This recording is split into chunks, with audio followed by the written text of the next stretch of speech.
धमकी होती ही सिर्फ देने के लिए है, उसको मानना नहीं है। कंगना ने भी सोच समझ के ही फिल्म बनाई होगी। वो कोई मेंबर पार्लियामेंट है, पढ़ी लिखी लेडी है। क्रिएटिव वर्क को आप क्रिटिसाइज करें या एनालाइज करें उसके रिलीज होने के बाद, उससे पहले जो कुछ भी होता है मुझे जायज़ नहीं लगता है। कोई ऐसी चीज ना दिखाई जाए जिससे किसी को आपने बैड लाइट में दिखाया है या एक फिरके से ताल्लुक रखने वाले लोगों को आपने बुरी लाइट में दिखाया है, बैड लाइट में दिखाया है। अगर ये बाहर आएगा या लोग ये देखेंगे तो कुछ ना कुछ प्रॉब्लम हो जाएगी, तो I am sure they have a reason. क्या देखो, धमकियां तो आती रहती हैं और जाती रहती है। धमकी होती ही सिर्फ देने के लिए है, उसको मानना नहीं है।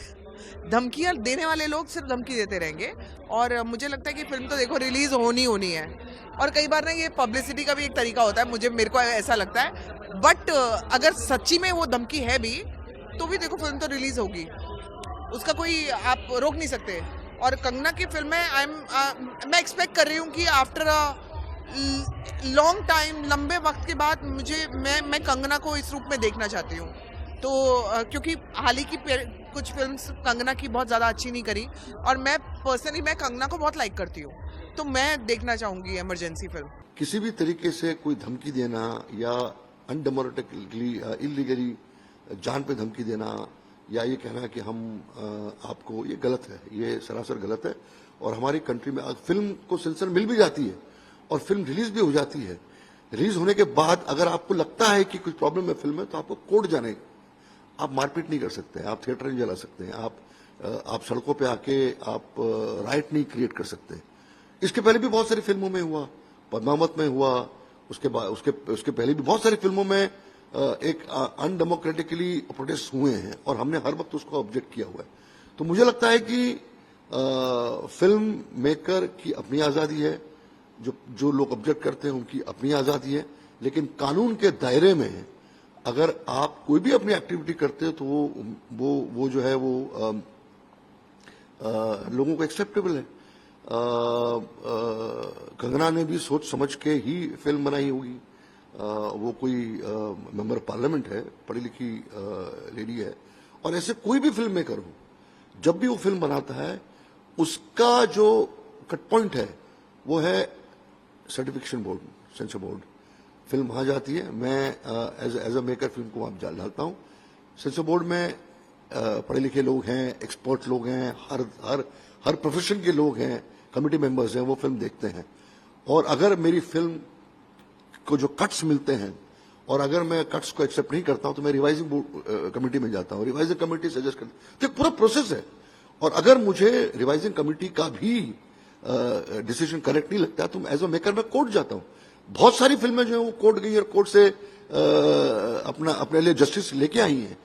तो इस कंट्री में वायलेंस जो है वो मुझे लगता है कि गलत है, और हर फिल्म मेकर को अपने हिसाब से फिल्म बनाने का हक है। और CBFC is a statutory body जो डिसाइड करती है कि इस फिल्म में क्या जाना चाहिए और क्या नहीं जाना चाहिए। मैं एक बड़ी सिंपल सी बात बताता हूँ। क्रिएटिव वर्क को आप क्रिटिसाइज करें या एनालाइज करें उसके रिलीज होने के बाद, उससे पहले जो कुछ भी होता है मुझे जायज़ नहीं लगता है। अब उसके बाद कुछ आपत्तिजनक है उसके अंदर या कुछ किसी को कोई ऑब्जेक्शन है, they can always raise that. लेकिन किसी चीज़ को बिना देखे इस तरह की जजमेंट पास करना तो पर्सनली, मेरे पर्सनल लेवल मुझे ठीक नहीं लगता। बाकी आई एम श्योर जो लोग ऐसा कह रहे हैं उनके अपने रीजंस होंगे, but from outside I feel इस चीज़ की ज़रूरत नहीं है। कंगना रनौत जी की जो ये फिल्म है इमरजेंसी, ये रिलीज से पहले ही विवादों में घिरती हुई दिखाई दे रही है। इसका जो ट्रेलर आया था उससे देख के एक फिरका, एक तबका जो है वो आहत हुआ है और वो प्रोटेस्ट कर रहे हैं। तो प्रोटेस्ट करने का हक तो सबको है, ये प्रजातंत्र है, डेमोक्रेसी है। कोर्ट में जाने का भी सबको हक है। और अगर कंगना जी को ऐसा लगता है कि उनके साथ ज्यादती हो रही है तो वो भी कोर्ट में जा सकती हैं, अपनी बात कह सकती हैं। कोर्ट जो है सबके लिए खुला हुआ है और आखिरी फैसला जो होता है वही कोर्ट का सही होता है, वही इंसाफ करता है। तो मैं यही कहूंगा कि इमरजेंसी पे पहले भी काफी फिल्में आई हैं, लेकिन ये फिल्म काफी चर्चित हो रही है।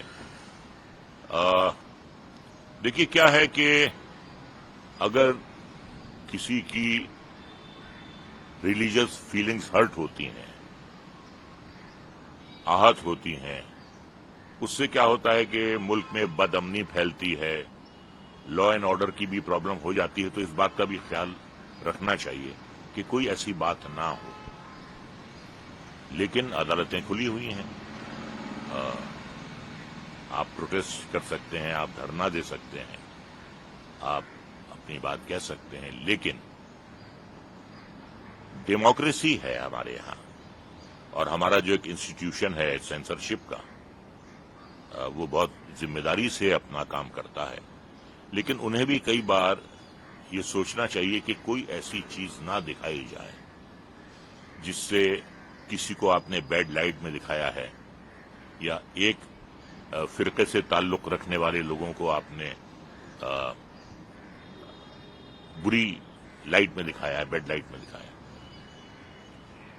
तो फिल्म भी रिलीज हो रही है। अब ये जो नया विवाद शुरू हो रहा है, ये क्या किस करवट लेगा ये आगे, ये हम कह नहीं सकते।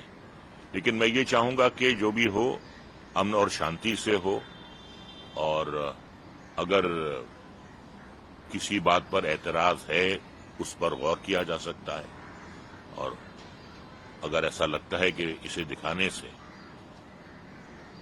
डेमोक्रेसी में आपको फ्रीडम ऑफ एक्सप्रेशन का हक दिया गया है, लेकिन इसके साथ साथ किसी के जज्बात मजरू करने का आपको कोई हक नहीं है। किसी भी कम्युनिटी को आपको बैड लाइट में दिखाने का कोई हक नहीं है। ये हमारी डेमोक्रेसी कहती है। हर देश में, हर इंडस्ट्री में फ्रीडम ऑफ स्पीच होना बहुत ज़रूरी है, बट एक दायरे के अंदर। आई फील कि अगर ऐसे कुछ चीज़ें हैं जिससे sensor board obviously responsible body है, तो उन्हें पता है कि यार अगर ये बाहर आएगा या लोग ये देखेंगे तो कुछ ना कुछ प्रॉब्लम हो जाएगी। तो I am sure they have a reason, but I am hopeful कि यार ये रिजॉल्व हो जाए, सबकी पिक्चर रिलीज होनी चाहिए। एब्सोल्युटली।